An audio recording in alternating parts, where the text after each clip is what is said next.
వృశ్చిక రాశి వారికి ఫిబ్రవరి నెల మొత్తం కూడా చాలా బాగుంది. భయపడాల్సిన అవసరం లేదు. వృశ్చిక రాశి వారికి చతుర్థ భావం చూసుకుంటే ఎక్స్ట్రాడినరీ.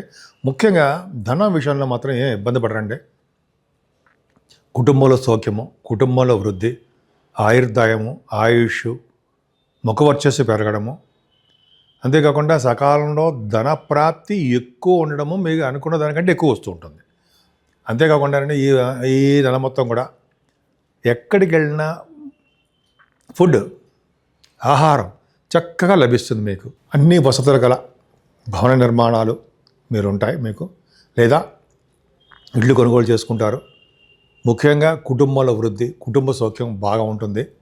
నేమ్ అండ్ ఫేమ్ అంటారు సరే, మీకు బాగా ఎక్కువ రావడానికి అవకాశాలు ఎక్కువ ఉన్నాయి. అంతేకాకుండా మీరు పాఠాల రీత్యా, అంటే మీరు గాయకులు అయి ఉంటే పాఠాల రీత్యా, మీ యాంకరింగ్ వృత్తి రీత్యా మీకు ధనప్రాప్తి, అదృష్టము కలగడానికి అవకాశం ఎక్కువ. గుర్తింపు, గౌరవం కూడా జరుగుతాయి.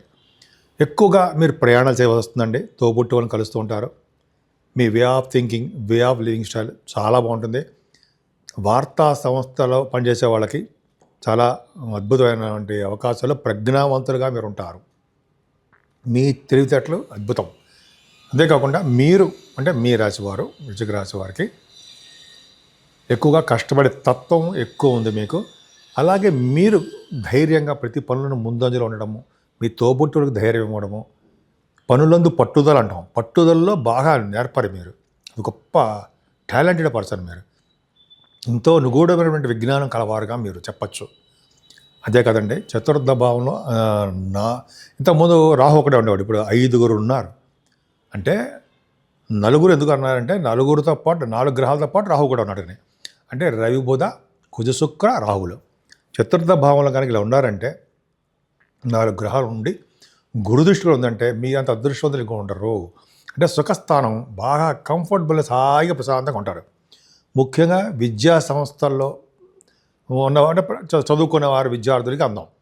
ముఖ్యంగా ఎంబీబీఎస్, డాక్టర్స్ వృత్తి అంటారు కదా, వాళ్ళకి చాలా చాలా చాలా బాగుంటుంది. అంటే మీకు ఎంబీబీఎస్ సీట్ రావడం ఖాయమే. ఎంబీబీఎస్ అయిపోయిన తర్వాత ఎంఎస్ కోసం మీరు విదేశాలు వెళ్ళడానికి స్టెప్ 1, స్టెప్ 3 కాకుండా అక్కడ చేస్తారు.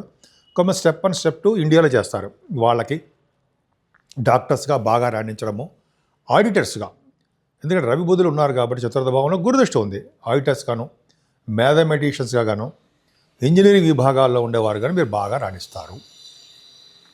రవి బుధుల వలన మీకు భూములు కలిగి ఉండడము, వాహన కలిగి ఉండడము, కుజశుక్రుల వలన భూములు, పండ్ల తోటలు, మంచి మంచి వాహన సౌకర్యము ఉండడము, క్రీడల పట్ల లలిత కళలు అంటే మీకు భరతనాట్యం అని తెలుసు మీకు, ఎక్కువ మీకు ఇంట్రెస్ట్ ఉంటుంది. అంటే ఎక్కువ మక్కువ, అంటే ఎక్కువగా ప్రీతికరంగా ఉంటారు. లౌకిక జ్ఞానం కూడా కలిగి ఉంటారని శాస్త్రం చెప్తుందండి. ధార్మిక దృష్టిలో కలిగి ఉంటారు మీరు. చదువులో ఆటంకాలు లేకుండా మదర్ గారికి, తల్లిగారికి ఆరోగ్య పరిస్థితి బాగుంటూ ఆవిడ కూడా బాగుండడం, ముఖ్యంగా రాజకీయ రంగంలో ఉన్న వారికి అద్భుతంగా ఉండడము. అన్నిటికన్నా ముఖ్యం ఏంటంటే, రాజకీయ రంగం గురించి ఇంకోసారి చెప్పుకుందాము. చతుర్థ భావం బాగుందంటే మ్యూజిక్, సంగీత విద్వాంసులకి, సంగీతంలో మ్యూజిక్ డైరెక్టర్స్కి ఉంటారు చాలామంది సంగీతంలో, వాళ్ళకి మంచి కాలం అని చెప్పచ్చండి. వృశ్చిక రాశి వారికి సంగీతంలో బాగా డెవలప్ అవుతారు. రైతులకు కూడా పండ్ల తోటల వల్ల, అంటే వాళ్ళకున్న భూముల వలన, పంటల వలన ధన ప్రాప్తి కలిగి ఆనందంగా ఉంటారు. ఎందుకంటే 5 గ్రహాల ప్రభావం చాలా చాలా బ్రహ్మాండం ఉండే పంచమస్థానం. సత్సంతాన యోగము అంటాం మనం. చతుర్థ భావం అంటే సత్సంతాన యోగము మీకు ఉంది. ఏదేమైనా మీ కంఫర్టబుల్నెస్ ఎవరు చెడగొట్టలేరు. కాబట్టి మీ సంతానం విషయంలో కొద్దిగా ఇబ్బంది పడడానికి అవకాశం ఉంటుంది. శనీశ్వర ప్రభావం వలన పుత్రిక సంతానం కలగడంతో పాటు వాళ్ళకి అదృష్టము, అభివృద్ధి అని కలగడానికి అవకాశం ఉంది. ఏదేమైనా వివాహాది వేడుకలు, వివాహ శుభకార్యాలు, ధర్మకార్యాలు ఎక్కువ చేస్తారు. కొంతమందికి ప్రజాదరణ, ప్రజా కార్యక్రమంలో పాల్గొనడము, మామూలుగా ఉండడం కంటే ఎక్కువగా హుందాగా ఉండడము, ఒక మంచి అదృష్టవంతులుగా ఉండడము, నలుగురితో కలిసిమెలిసి సేవ చేయడం తత్వం కలవారుగా మీరు ఉంటారు. వివాది వేడుకలు, వివాహ శుభకార్యాలు, ధర్మకార్యాలు అన్నీ చేస్తారు.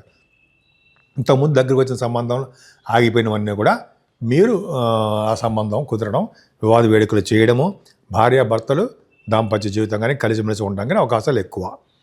ఏదైనా గురు ప్రభావం అష్టమ స్థానంలో మంచిది కాదు కదా, నిజంగా మంచిది కాదండి. మీరు ధనం విషయంలోనూ సంతానం విషయంలో సంతానం నష్టం కదా అష్టమంలో గురుడు అంటే. కానీ ఒక విధంగా ఒక మంచి యోగాన్ని కలిగిస్తాడు.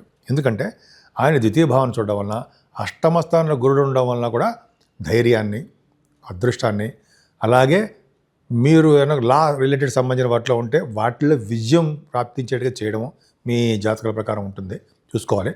ఈ విధంగా గురుడు ప్రభావం మీకు మంచి యోగాన్ని కలిగించడానికి అవకాశాలు ఉన్నాయి. సేవకాజనాన్ని కూడా మీకు ఇస్తాడు. వృశ్చిక రాశి వారికి, మీ రాశి వారికి ఎక్కువ యాక్చువల్గా భాగ్యస్థానం కూడా చాలా బాగుందండి. భాగ్యాధిపతి కూడా చంద్రుడు బాగున్నాడు. అంటే మీ చేస్తున్న ఉద్యోగాల్లో కూడా మార్పులు, దూర ప్రాంత ప్రయాణాలు, తీర్థయాత్రలు, గంగా స్నానాలు, కాశీ వంటి క్షేత్ర దర్శనాలు, పైగా మాఘమాసం కాబట్టి మాఘమాసపు స్నానాలు మీరు చేస్తారు. ప్రయాగరాజ్ స్నానాలు కూడా మీరు చేయడానికి అవకాశం ఉంటుంది. చివరిలో చెప్పుకుందాం. అది గొప్ప అదృష్టం అండి. భాగ్యస్థానం ఎక్కడ చెడిపోలా. ఉన్నతమైన విద్య రీత్యా, అంటే బహుశా మెడిసిన్, లేదా మీకు చేసిన ఇంజనీరింగ్ విద్య, లేదా లా, మాస్టర్స్ ఇన్ లా, అంటే మీ ఏ కోర్సులు చేస్తే ఆ కోర్సుల్లో విదేశ ప్రాప్తి కలగడానికి అవకాశం ఉంది. స్టాంపింగ్ కూడా అవుతుంది. వీసా రావడానికి అవకాశాలు ఎక్కువ ఉన్నాయని చెప్పచ్చు, ఈజీగా చెప్పచ్చు. మీరు చేస్తున్నటువంటి ఉద్యోగాల్లో మార్పులు వస్తాయండి. మార్పులు అంటే ఉన్నతమైన మార్పులే వస్తాయి. కేతు ప్రభావం ఉంది కాబట్టి, అంటే గణపతి ఆరాధన చేసుకుంటే మంచి అద్భుతం ఫలితాలు ఉంటాయి. కుజుడు కూడా కుజుడు యొక్క ప్రభావం ఉంటే ఇంకా అద్భుతంగా మంచి అంటే ఉద్యోగంలో కూడా మీరు బాగా, జాబులో కూడా బాగా రాణిస్తారు అని చెప్పచ్చు. ముఖ్యంగా సాఫ్ట్వేర్ రంగ ఉద్యోగస్తులకి, గవర్నమెంట్ సంబంధించిన ఉద్యోగస్తులకి ఉన్నతంగా రాణించడము, వాళ్ళు ప్రమోషన్స్ రావడము, ముఖ్యంగా ఆడవాళ్ళు కూడా చెప్తున్నానండి, ఉన్నతంగా రాణించడానికి అవకాశాలు ఎక్కువ ఉన్నాయి. ప్రమోషన్స్, అదృష్టము, డబ్బు పెరగడము, ఇవన్నీ కూడా చాలా చాలా అద్భుతమైన అవకాశాలే. కానీ మీరు చేస్తున్న బిజినెస్లో కొన్ని లాసెస్ వస్తాయి. స్టాక్ మార్కెట్లో కూడా లాసులు రావడానికి అవకాశం ఉంది. కొద్దిగా ఆచితూచి మీరు చేస్తే మంచిదే. ఏదేమైనా మీ వృశ్చిక రాశి వారు ఈ నెల మొత్తంలో కూడా పౌర్ణమి వస్తుంది. బహుశా ఫిబ్రవరి 1 తారీఖు అనుకుంటండి పౌర్ణమి, 15వ తారీఖు శివరాత్రి, అంతేకాకుండా 17వ తారీఖుని మాఘమాస అమావాస్య రోజుని ఎవరైతే త్రివేణి సంగమం ప్రయాగరాజులో స్నానం చేస్తారో వాళ్ళు మళ్ళీ తిరిగి పుట్టరు. విష్ణులోక ప్రాప్తిని పద్మపురాణంలోనూ మాఘ పురాణంలోనూ చెప్పబడి ఉంది. మరి గురుగారు కూడా చెప్పారు, నేను చెప్పడం కాదు. అంతే కాదండి, ఈ రోజునే అంటే ఈ అమావాస్య రోజుని 300 కోట్ల నదులు మన ప్రయాగరాజులో అంటే త్రివేణి సంగమంలో కలుస్తాయిట. ఆ రోజు స్నానం చేసిన వారికి చాలా అద్భుతమైన ఫలితాలు ఉంటాయి. ముఖ్యంగా స్నానం చేసే ముందర మనం సంకల్పపూర్వకంగా స్నానం చేయాలి. అంటే గోత్రనామాలు మీకు తెలిసిందనుకోండి, అవి చేయడము, అలాగే దానాలు, దీపదానము, నల్ల నువ్వులు, అంటే తెల్లదానము. ఈ మాఘమాసం మొత్తం కూడా పౌర్ణమి రోజైనా, అమావాస్య రోజైనా, ఏ రోజైనా సరే తిలదానము కంపల్సరీగా చేయాలి. చేయడం వలన స్వర్గలోక ప్రాప్తి. ఎన్ని నువ్వులు చేస్తే అన్ని నువ్వులు, అన్ని వేల సంవత్సరాలు మీరు స్వర్గలోకాలు ఉంటారు. అందుకనే శాస్త్రం కూడా చెప్తాం కదా, గుప్పెడు నువ్వులతోటి మనం దానం చేస్తే ఎన్ని నువ్వులు ఉంటాయో ఆ నువ్వులు కూడా అన్ని వేల సంవత్సరాలు స్వర్గలోకంలో ఉంటారని. అలాగే మనం సువర్ణ దానం చేసిన, వెండి దానం చేసిన, వస్త్రదానము, దీపదానము, ఇవన్నీ ఏ రోజు చేసినా మంచి పవిత్రమేనండి, పుణ్యఫలాలే కలుగుతాయి. అందులో పౌర్ణమి రోజు మాఘమాసపు అమావాస్యలో చేస్తే మరింత శుభఫలితాలు ఉంటాయి. అసలు జన్మాంక శివరాత్రి అంటారు జరా, మహాశివరాత్రి రోజు ఉపవాసం ఉండి స్వామివారి దర్శనం, శివుడికి దర్శనం చేసుకుంటూ ఆయన మారేడుదలతో పూజ చేసుకుంటూ ఉండడము. అదే రోజు మనం ఉపవాసం ఉండి స్వామివారి కళ్యాణం చేయించుకొని ఆ రోజంతా జాగరణ ఉన్నవారికి మహావిష్ణువులో ఐక్యం అవుతారండి. అంటే మహావిష్ణువు కాదు, మహాశివుడు, శివలోక ప్రాప్తి కలుగుతుందని శాస్త్రాలు కూడా చెప్తున్నాయండి. ఈ ఫిబ్రవరి నెల మొత్తం కూడా 12 నెలల్లో ఉన్న లేనటువంటి అదృష్టము ఈ ఫిబ్రవరి నెలలో ఉంది. మా అంటే వద్దు, అఘ అంటే పాపం వద్దు. మాఘమాసముకి పవిత్రత అంత ఉంది. ఈ విధంగా ఏమాత్రం అవకాశం ఉన్నా తప్పకుండా మీరు స్నానం చేయండి, దానం కూడా చేసుకోండి.